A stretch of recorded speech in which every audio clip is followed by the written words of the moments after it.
Hey guys, LevelCap here, and today I want to talk to you about Battlefield 1 and the new update on Senai Desert. A lot of stuff has changed, and I'm one of the few people who's been able to play it and actually talk about it and analyze it. A lot has changed to the game dynamics. One of the biggest ones is the relationship with airplanes and ground targets. Airplanes now have a whole bunch of different loadout configurations, and one of these loadouts is called Bomber Killer, which is for the fighter plane. Normally in the alpha, this was reserved exclusively for dogfighting. You could potentially kill infantry with your machine guns, but it was very difficult. However, you were very good at killing other aircraft, but you didn't really have any good way of engaging at ground targets. Well, the Bomber Killer loadout does. It gives you rockets on the wing, and you also still have machine guns on the plane. So you get some very good air-to-ground weaponry that can do very good damage against some armor, especially the armored train, and it's good for taking out infantry and dealing splash damage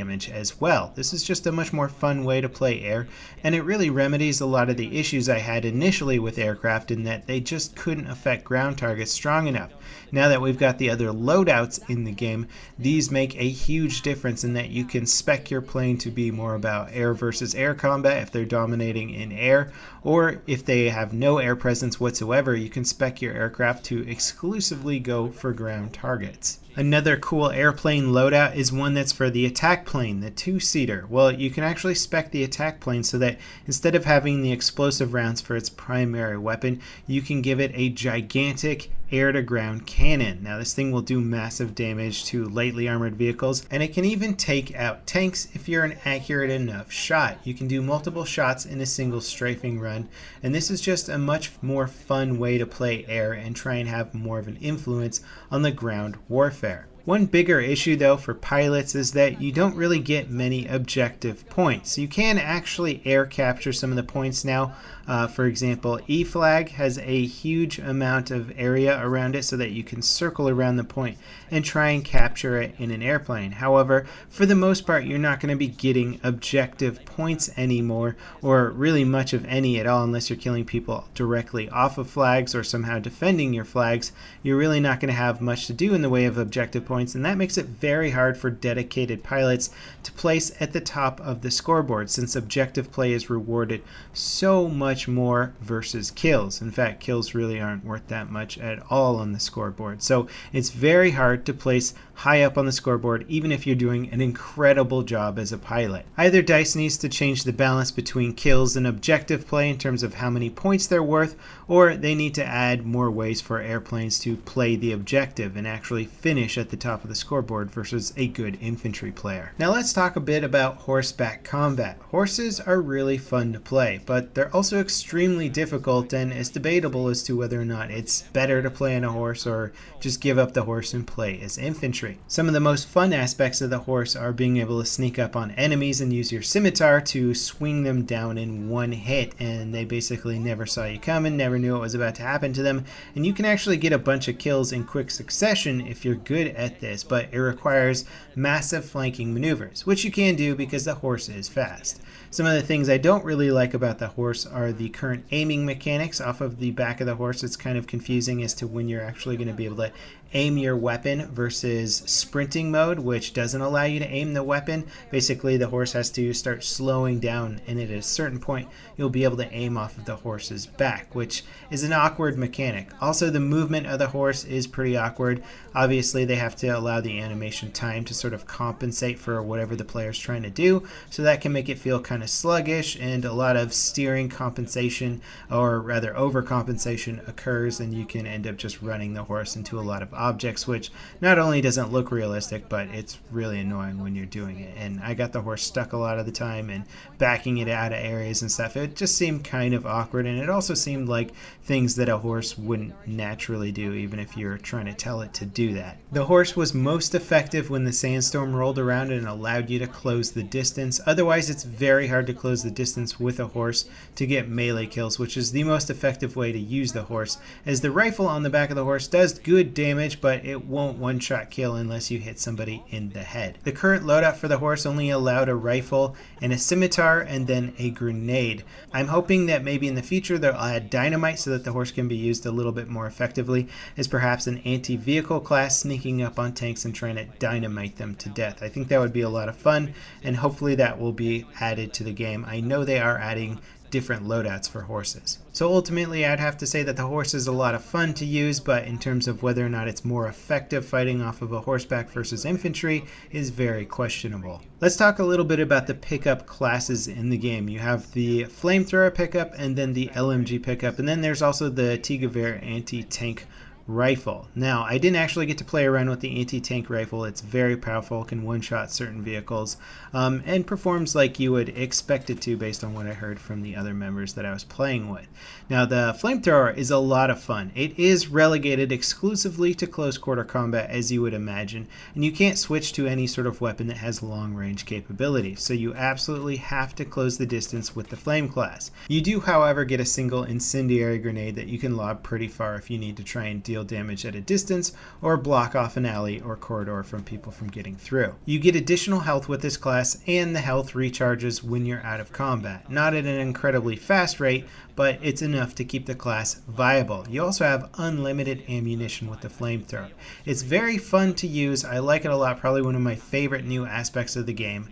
Is it overpowered? A lot of people have been making the correlations between Battlefront heroes and Battlefield heroes. I will say this, if you learn how to play it, you can do very well with the class, but it's not going to be an easy win button. It's not going to be able to force choke classes like Darth Vader can, or just block incoming fire. You're very susceptible and you have to play smart to do well. That being said, it is better than the standard spawning class, but it's not going to be the win button. It's not going to be crazy OP, and whoever gets the class is not going to go to the top of the scoreboard. Many people, myself included, were able to pick up these epic classes, but not necessarily get a kill every single time. They can be taken out with, I believe, a single grenade if it lands properly. The armored guy holding an LMG was very similar in many ways, in the sense that he was not effective at longer ranges. You kind of have to hold down the LMG to shoot accurately with it, and you can only hip fire, so its accuracy is not great. You really have to close the distance. I believe the LMG had 200 rounds in a mag, and you had 1,000 or 1,200 rounds total, so you had plenty of ammo to kind of spray and pray and do damage. You do have the weakness of having to reload after 200 rounds, but you can certainly do a bit of damage before needing to hit that first reload. Again, I ran into many situations with him where I was trying to close the distance and I just couldn't do enough damage at range to keep my enemies at bay, and they were able to kill me before I could get close enough to do any serious damage. So, fun class to play, better than your average class, but again, not overpowered. And if the enemy team is using teamwork, then it's very hard to do well. I found I was most effective with these classes when I was able to one-on-one my opponents and regen my health in between combat, as one-on-one scenarios give you a pretty big advantage considering your massive health pool. The LMG class also gets a grenade. It looked like a standard frag grenade as far as I can tell. Now, we also have one of the new vehicles in this map, which is the artillery truck, which can also be configured as an anti-aircraft truck. It's nowhere near as powerful as the mobile AA in Battlefield 4, but it's great for taking out airplanes, far less effective at taking out infantry. Not bad, but far less effective compared to the mobile AA from Battlefield 4. The artillery version of this truck provides one of the best anti-armor weapons in the game. It shoots incredibly straight, very long range, and does good damage to armor. It can outrange pretty much every tank in the game. So if you park it really far away, have a nice big open map, it can be extremely effective. In close quarters, you're going to lose to a tank though. Tanks have better mobility, they can shoot while on the move, and they have more armor. The biggest weakness of the artillery truck is that it cannot move while it's shooting. There's only one seat in the truck, and you have to alternate between driving the truck and shooting a machine gun while driving, or being in the artillery seat, which shoots the cannon, but then the truck cannot be driven. So you can't dodge shots, which is why you have to be really far away when using this vehicle. Now, there's a few new class gadgets in the game that can add a little bit more versatility to some of the classes out there. One of my favorite ones is basically a rifle-fired grenade for the medic class, and you can pick a standard frag grenade that the rifle kind of shoots across the map. You can pick a smoke grenade, and you can also pick an HE grenade that I suppose is designed to take out vehicles a bit more. So you can equip the medic with a weapon that does okay damage to vehicles. I gotta say, after testing this out a bit though, it didn't do very much damage to vehicles at all. So it's sort of in the same realm as the Sniper K bullet. You can do damage, but you're certainly not going to be able to solo a tank or anything with it, and even light armored vehicles are going to give you a bit of trouble. I did, however, really enjoy the smoke fired grenade. It gave the medic a little bit more of an assaulting or a support role where you could really provide a lot of visual cover for your teammates, which is very useful on Senai Desert that has a lot of big open spanses with not a lot of cover. This just added a bit more versatility to the game. If you didn't want to go full on medic with a revive and health pack, you could swap one of those out for this rifle fired grenade. Now the scout class gets 2 new gadgets. He gets a flare gun that actually shoots a flash flare. So basically, instead of the flare going up in the air and spotting people, you can kind of shoot it over where your enemies are, and it burns very bright and creates kind of a flashbang style effect. It's sort of like having a mini sun in a part of the map, and it'll set people on fire if they run over it or come in contact with it, just like the original flare. I like this gadget as it sort of gives the scout class a few more options with how you want to support your team. Do you want to blind the enemy, or do you want to spot them for your teammates? The other gadget that the scout gets is the spotting scope, which is basically a pair of binoculars that when you spot people with them, it actually creates a red outline around them, creating an easier target to track and hit for your teammates. I believe they're also spotted a little bit longer when you use this. It's an okay gadget, but ultimately I found the intel from it to be not as effective or as useful as I thought it was going to be, but there may be some cool teamwork combinations with this gadget that I'm overlooking. The assault class finally gets the dynamite I was hoping to see.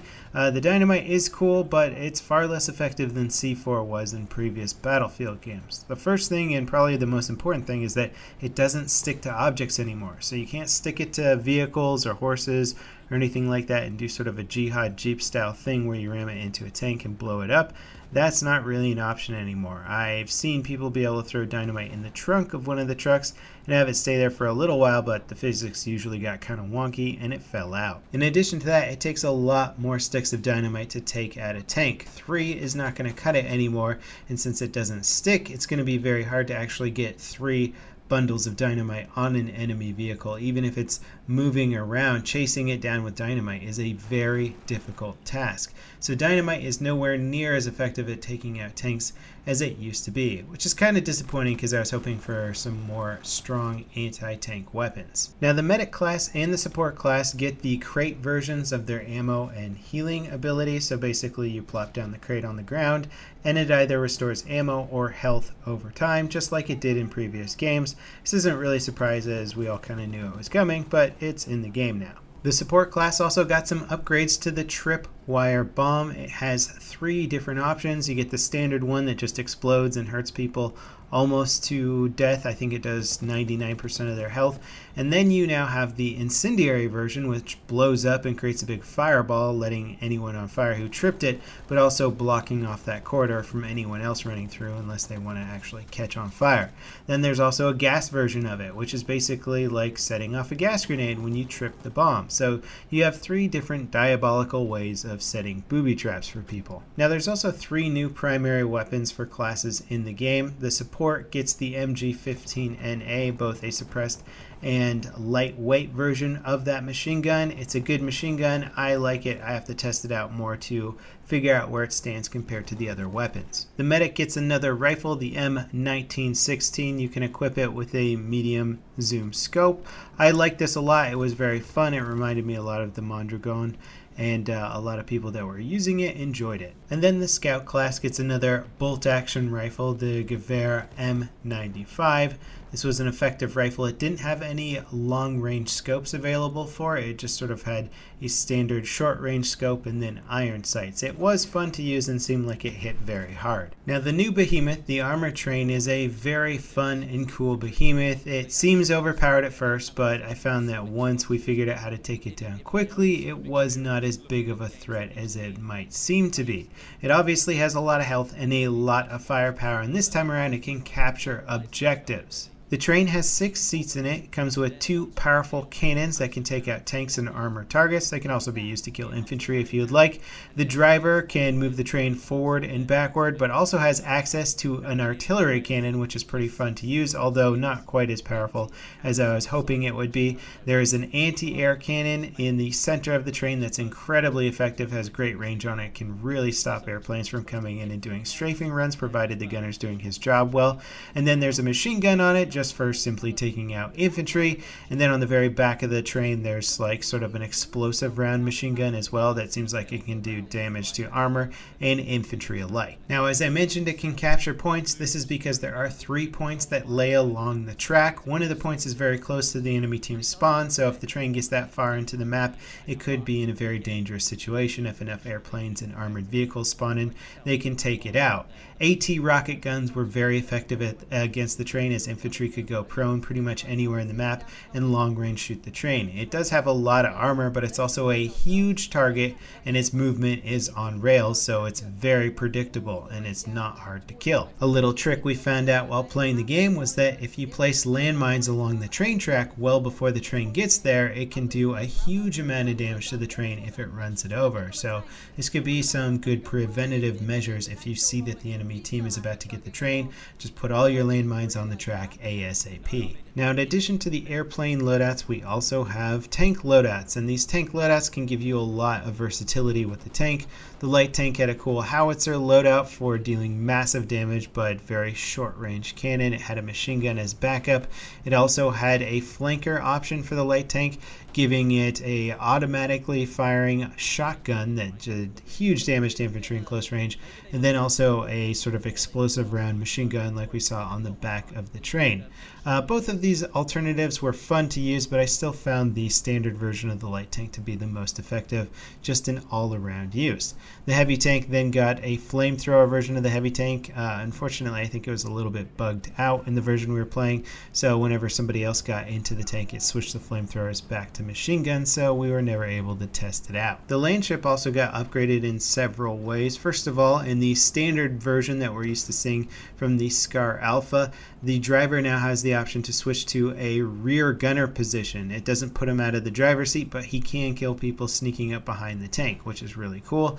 And then it also has sort of a tank hunter version. I don't know if that's the actual name of the loadout, but this version is designed to kill tanks incredibly fast, as you have 2 side gunners with full-on anti-tank cannons, and then the driver also has an anti-tank rifle. So if you shoot all 3 of those at once in an enemy tank, you can practically one-shot it. So there's going to be some really cool teamwork elements in there. Now, as we did get to play a lot of practice rounds before the live stream, I got a pretty good handle on the map, the vehicles, the new gadgets, weapons, and gear, and I enjoyed it a lot. I think the new map is a lot of fun. The new Behemoth is awesome. Without question, there's some balance issues in play here that will need to be addressed. I still think armor, tanks specifically, are incredibly overpowered, and you could say they're either incredibly overpowered or infantry are incredibly underpowered when fighting them. To me, it's really the same difference at the end of the day.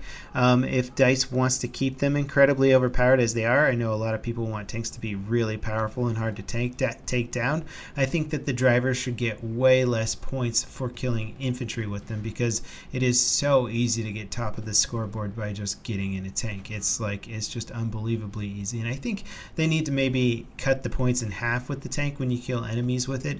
Otherwise, it's just going to be whoever gets the tank is top of the leaderboard. The other issue I see is still the fact that the assault class is really one of the only classes that has good anti-tank weapons. The AT rocket gun I still think is the best anti-tank weapon in the game. The problem though is that when you play the assaulter class on this map, you have no good options for killing infantry at range, and you're forced into a lot of big open outdoor areas, which you could argue, oh well, you need to work with teammates to take out the snipers at long range. However, that rarely works, especially in sort of a public environment, and I just found it very aggravating aggravating trying to play an anti-tank class on this map specifically, so I didn't play it as much, and therefore tanks became even more powerful because it was less fun to fight them. Now, a class that benefited a lot from the big outdoor open areas were snipers. Snipers are already incredibly good, probably one of my favorite classes to play on the Scar map. On this map, they're even better, and there was a lot of people playing them because there's a lot of good sniper points. The city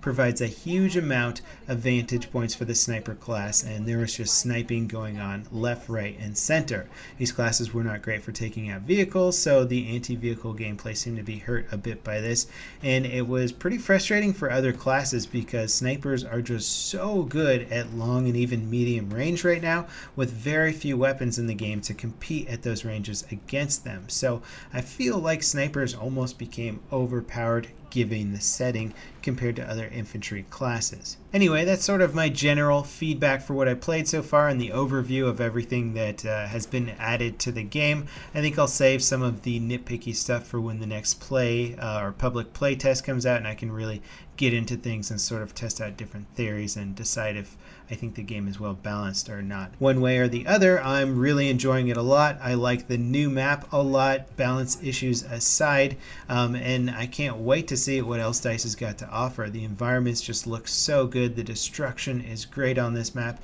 and the behemoth is like one of the coolest things I've seen in a Battlefield game. Not to mention the airplanes are not only a lot of fun, but they're now actually effective at taking out ground targets. Again, they need a lot of skill to use effectively, but they are very rewarding. Not on the scoreboard, but just from a satisfaction standpoint. Anyway, I hope this video helped you guys get up to speed and sort of think about some of the balance and interesting aspects of Battlefield 1, as it is trying a lot of new things that have never really been tried in previous Battlefield games. As always, guys, thank you for watching, and I'll see you next time. This is LevelCap, signing off.